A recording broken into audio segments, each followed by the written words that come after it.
Nous vous en parlions hier. Mohamed Ould Abdelaziz, l'ancien président mauritanien, a été condamné en appel à 15 ans de prison ferme pour enrichissement illicite lors de ses 10 années à la tête du pays.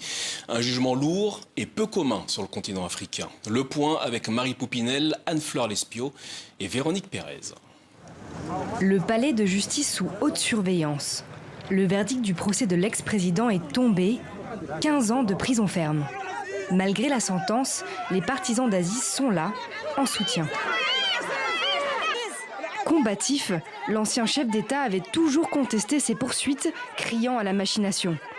Il s'agit d'un règlement de compte politique contre le président Mohamed Ould Abdelaziz. Rien qu'en regardant la durée du procès qui a duré 5 ans, ça se démontre très clairement. Certains opposants du président ont décidé tout simplement d'isoler le président Mohamed Ould Abdelaziz de la scène politique.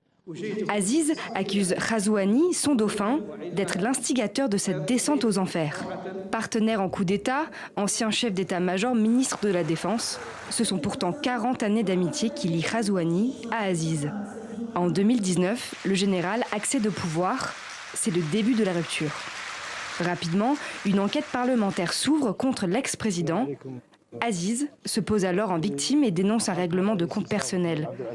De son côté, Ghazouani nie toute ingérence et implication dans cette affaire de corruption à grande échelle. En plus de 10 ans, l'ancien président a amassé une fortune de 67 millions d'euros. Il est l'un des rares ex-chefs d'État condamnés pour enrichissement illicite dans l'exercice du pouvoir. C'est une décision unique du genre en Mauritanie parce que c'est la première fois qu'un ancien président de la République est poursuivi pour des infractions ayant trait à la lutte contre la corruption. C'est lui qui avait promulgué cette loi en 2016 pour persécuter un homme d'affaires. Aujourd'hui, c'est lui qui a subi les conséquences de cette décision en raison de la gabegie qui a caractérisé son système.